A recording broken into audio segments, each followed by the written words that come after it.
because he couldn't go, he couldn't get close to the Jagannath deity. See, the Jagannath deity, most of the time, because he represents Krishna in Dvaraka, so most of the time he is worshipped in the mood of awe and reverence, on the platform of rules and regulations. But the one time of the year when that does not apply is during the Rath Yatra festival.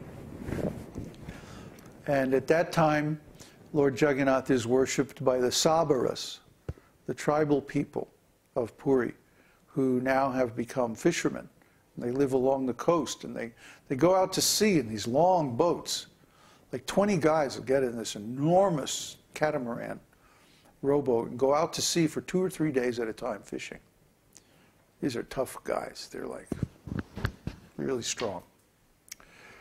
So they carry the Lord Jagannath, out from the Jagannath temple and put him in the Rath car, the chariot. And then everybody, all the devotees gather together and they pull the chariot down to the Gundicha temple by the ocean. And at the Gundicha temple, the Lord is worshipped exclusively by the Sabaras. The Brahmanas can't come close. They're not allowed to worship the Lord or even see the Lord during the 2 weeks that he remains at Gundicha, which represents Vrindavan. So, 50 weeks out of the year, Lord Jagannath is worshipped by strict rules and regulations. But Lord Chaitanya was not on the platform of rules and regulations. There's a nice statement in the Caitanya-caritāmṛta that Lord Chaitanya appeared to teach devotional service in spontaneous love. I can't recall the exact verse, but it's in the Adi Leela someplace. I recently, or not so recently, maybe a few months ago, quoted it on the forum. You might try looking it up on the forum or look it up in the database. Basically, Lord Chaitanya appeared to teach the process of spontaneous love by chanting the holy name of the Lord. Now, if we're unqualified for the stage of spontaneous love, we have to practice in the stage of regulated devotional service. But certainly Lord Chaitanya didn't have to do that. So when he was living at Jagannath Puri, he would go, he deliberately chose his residence near Tota Gopinath temple so that he could go and see the Lord in the mood of spontaneous love. He would go very privately, very confidentially.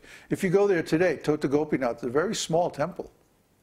The deity is only about this tall, about maybe 18 inches tall, half of, what's that, 500 centimeters.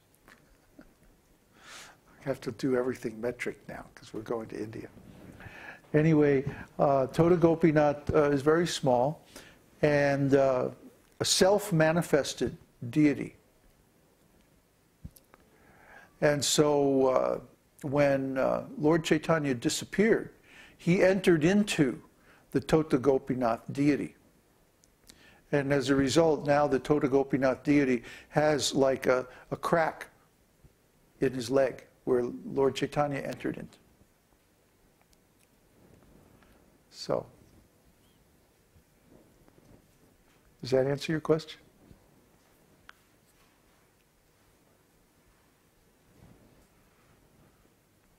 Interesting question, huh? It's a good question. Confirmed. Yeah. Any others? From verse 26. Of Krishna Sahasranam? Question from Tio. He says, well, basically at the end of the word, the end of the verse, it says Mahatapaha. If that is pronounced or not. Yeah.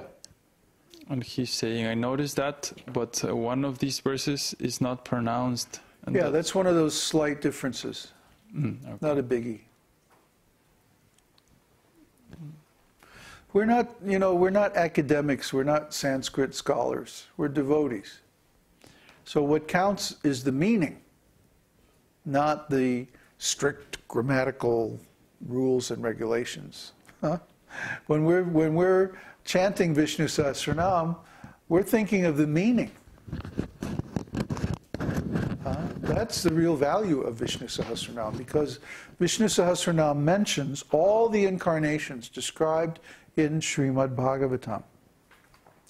In Śrīmad-Bhāgavatam, there's story after story after story of the pastimes of the Lord in his different incarnations.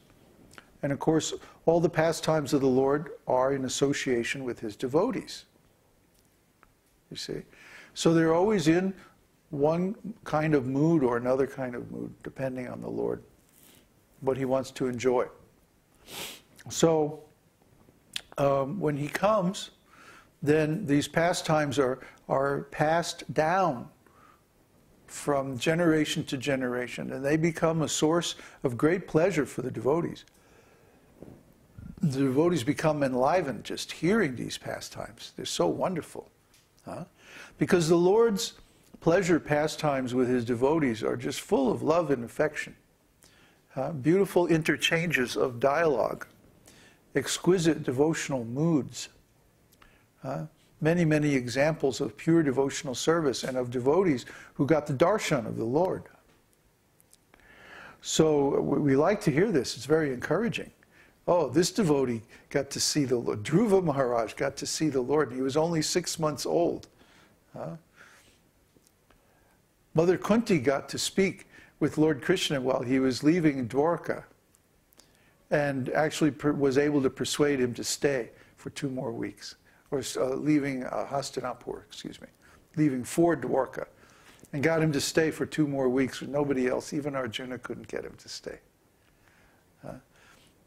So there's so many sweet pastimes where the independent Supreme Lord becomes subordinate to his devotees' love. This is so nice, so wonderful. This is the real meaning of Śrīmad-Bhāgavatam. So when we chant these wonderful holy names, this reminds us of all these stories in Śrīmad-Bhāgavatam. And sometimes we get a little overwhelmed by just hearing these names, because it reminds us of all those beautiful pastimes in Śrīmad-Bhāgavatam. So even Lord Chaitanya is mentioned in Vishnu Sahasranam, which is remarkable because Vishnu Sahasranam was narrated at least 3,000 years, no more, 4,000 years before the appearance of Lord Chaitanya. More than 4,000 years. So how did Bhishma know? The great devotees know everything. The pastimes of the Lord are eternal. Lord Chaitanya appears in every Kali Yuga, and especially right after the appearance of Krishna in his original form. Lord Chaitanya appears in his original form, not as an incarnation of Vishnu, but as the Supreme Personality of Godhead, Svayam Bhagavan, the source of all incarnations. Another question? Question from Theo. Do we have to memorize the entire meaning of Sri Vishnu Sahasranam then, or is it sufficient to chant it with faith and proper intent? You don't have to do anything. But the more you put into it, the more you get out of it. It's like anything. If you really want to enjoy music, learn to play an instrument. You'll appreciate music so much more if you learn an instrument. So if you want to really appreciate Vishnu Sahasranam, read Bhagavad-gītā, read Śrīmad-Bhāgavatam, read Caitanya-caritāmṛta, then come back and recite Vishnu Sahasranam. It'll mean so much more to you. Yeah, it's sufficient. I mean, sufficient for what? Sufficient to Solve your material problems? Yes. Sufficient to develop love of God? No. That requires more dedication, deeper practice.